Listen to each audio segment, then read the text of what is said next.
So today is week 4. We begin week 4 of our 40-day journey. Week 5.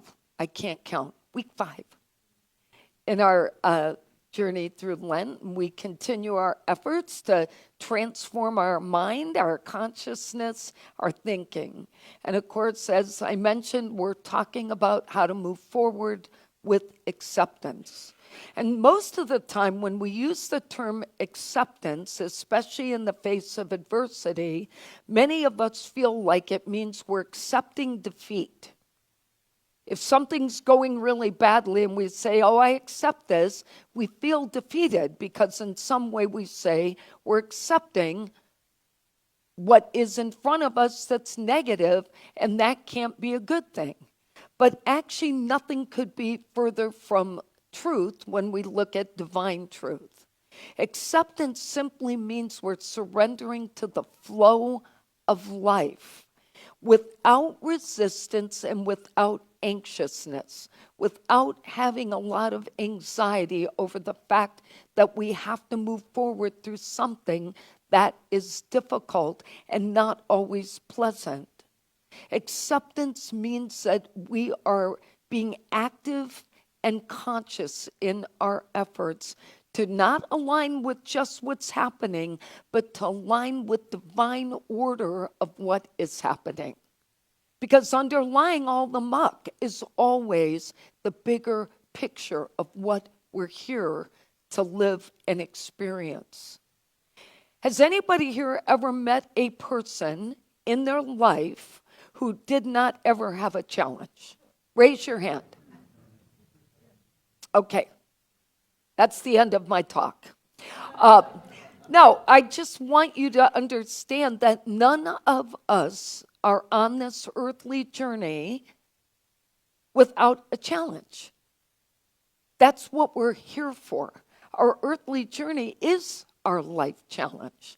This is what we're here to do. We're here to face things and to manage. And,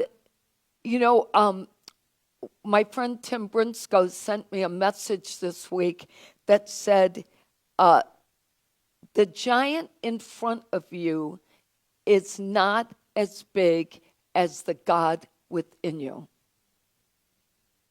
I thought that was so beautiful. It's a great reminder for all of us. But every one of us has a story.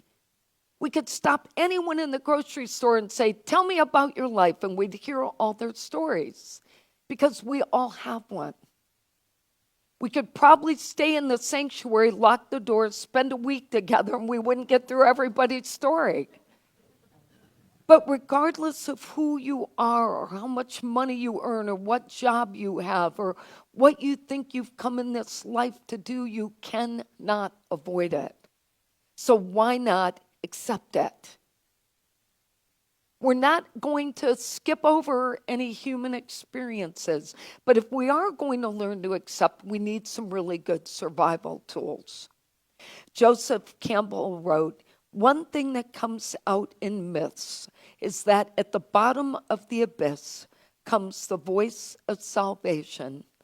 The black moment is the moment when the real message of transformation is going to come. At the darkest moment comes the light. And there are a couple of Bible verses I've always gone back to, even in my earlier life, that I always thought just brought me peace. And one of them is in Luke and one of them is in John. And it says in Luke, the rising sun will come to us from heaven to shine on those living in darkness and in the shadow of death, to guide our feet into the path of peace. And the other one says, the light shines in the darkness, and the darkness has never overcome it. Light shall shine out of darkness. And I love both of those because what they remind us is that no matter how dark our experiences are, the light will always shine through. And nothing can dim our own light except us. Our attitude, our mindset, our beliefs, our anxiety, that's where the light goes dim. Each of us has certainly had our share of dark days where the light of day could not come soon enough. But our embracing things as they come up is what gives us the courage to know we can do that. And if we accept our human journey, we can actually grow. I thought it might be helpful to hear maybe a few varied perspectives on how challenging experiences can transform us. So one of them is from a book called Dynamics of the Unconscious, actually written by an astrologer, Liz Green. And she said, the first stage of any transformation process is chaos. That's an important thing for us to know, right? So when we're in chaos, we might want to start saying, hey, I'm about to change, instead of, oh God, what's happening? She said things will blow up, they will fall apart, they will go berserk. And not just things, I'm going to add, people. We blow up, we fall apart, we go berserk.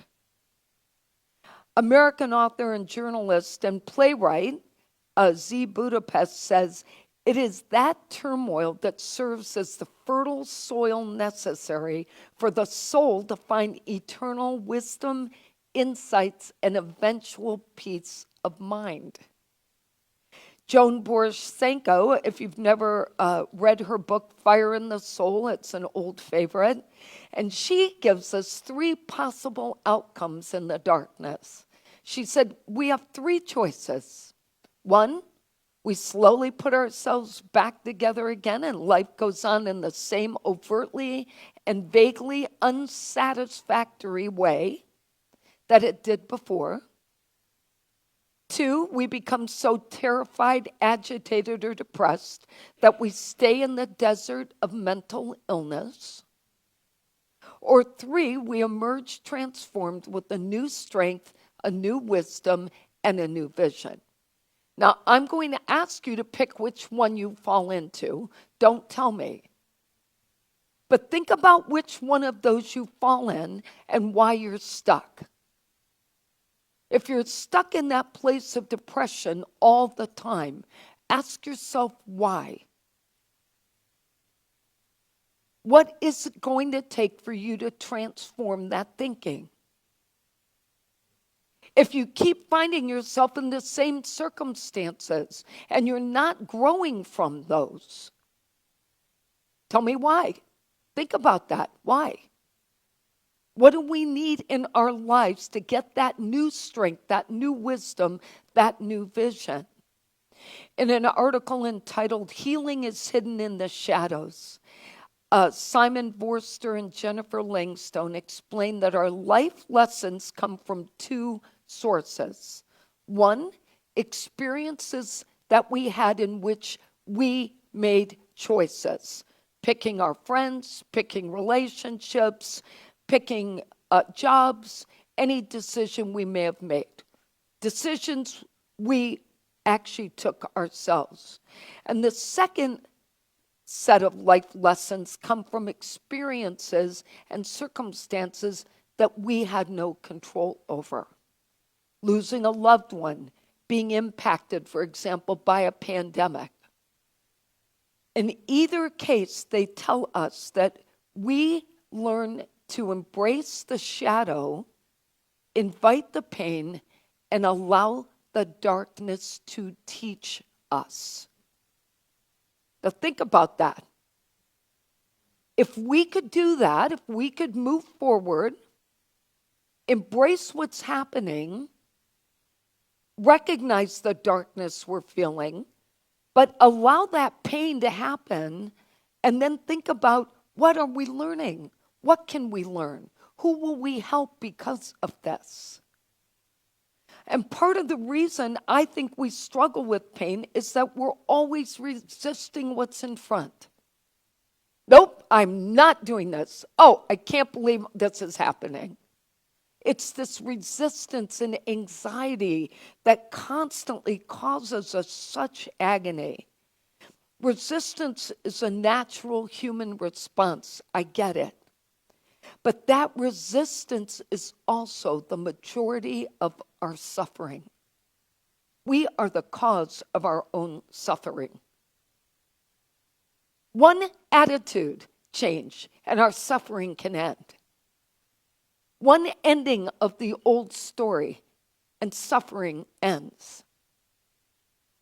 I received something from Unity Worldwide. The prayer team sends out this prayer every week. And one of the things it reminds us of is, stop talking about the things that demotivate you and find what is going to get you to the next moment, the next day, the next positive attitude. But if it's for me, it's impossible to be in the flow of the present moment if we're constantly putting on the brakes and fighting life. At some point, we got to go. Surrender to the flow, go with it. It might actually be an easier ride that way. If we could release our control and be more accepting without freaking out or judging early on what's in front of us, we might be able to become the observers instead of the reactors. Just observe your life. What is happening down there? At one moment, I feel like that's what I did with Jeffrey this week. I just thought, I can't even look.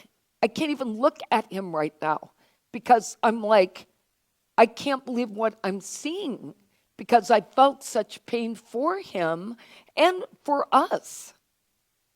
Because I know I need to be that positive person, but I was heartbroken. At the same time, I had to rise up and get out of that place that was just tearing me down to the bottom of the ground. In one of those articles it said surrendering to the natural flow of life allows us to learn all experiences will lead to love, even the darkest, most deeply painful ones. In essence, life is breaking us open to something more beautiful and boundless than our minds can perceive. But surrender doesn't mean we give up on anything we want to believe can be true or happen. It simply means we align to divine will instead of our own will. Maybe it's not the timing. Maybe it's not in this moment. I'm going to get what I thought was going to happen and move with alignment to divine will. What is in front of me is for me. And accept it. Embrace it. Power up. Get the courage. Suck it up and keep going. I truly believe that learning the art of acceptance so we can move forward is a catalyst for our personal transformation. The concept of transforming ourselves isn't about changing who we are. It's about being more aligned with our authentic nature. Our authentic nature is the soul of us that came into this world, that gets all covered up. We'll talk more about that next week. But if we're aligned with our authentic existence, it's easy to accept ourselves and not feel the need to conform to what everybody else thinks we should be doing or what society norms are. And when we can be in harmony in our own truth, with our own existence, accept ourselves, accept our lives, and be okay with all of the above. When we can do that, we are going to live the most fulfilling lives we ever thought possible. From a spiritual perspective, acceptance is deeply connected to trust in a higher power. You cannot walk forward without trust. Whether that's God, whether that's the universe, whether you call it something else, doesn't matter, but believe that energy you were born into is way bigger than you. And trust allows us to see challenges as opportunities for our growth. And then it fosters that inner peace and stability. Acceptance is going to help us heal because it allows us to take the time necessary to process our pain, process our imperfections, create space for healing and growth. I think we can all agree that change is an inevitable part of life. But if we could accept change with an open heart and an open mind instead of a fixed state of consciousness, and that this is not the way I expected things, or I only operate this way, if we could get rid of that stuff, we would be so much better off. We'd be more adaptable. We would see opportunities as a chance for us to grow rather than a threat to our existence. But we need to see acceptance as a sacred practice, which means we've got to spend time every day letting go and letting God. Being in that open-hearted state of surrender more often than not. Quit fighting the traffic, quit fighting the process, quit fighting the people. And if we could get to that, I truly believe we would get to a place where we would be happy, peaceful, and fulfilled. Let's review today's lessons. Moving forward with acceptance requires us to stop resisting life experiences because it blocks our view of the present moment. Number 2, to relinquish control and have faith, detach and surrender. Number 3, stay open to potential possibilities because there's a greater purpose at work. And number 4, seek opportunities for growth, not threats. Maintain inner peace amidst the chaos. Our affirmation for today is I move forward with full acceptance. Let's say that together. I move forward with full acceptance. Oh, I did not believe that. I move forward with full acceptance. You only have 1 hour on Sunday to work through this stuff. You got to put that energy out. All right, our quote for today is life is all about moving on, accepting changes, and looking forward to what makes you stronger and more complete. Let's take that in. So we pause now and embrace the idea of acceptance before we resist, before we allow anxiety to creep up. We accept and step into the flow of life and ask, what is mine to know? How will I grow from this? And what is mine to do? And so we say, thank you, God, for all of life's experiences that teach us the courage, strength, wisdom, and power that we need to express here in this earthly journey. May we all brighten our light and be the light for one another. Amen.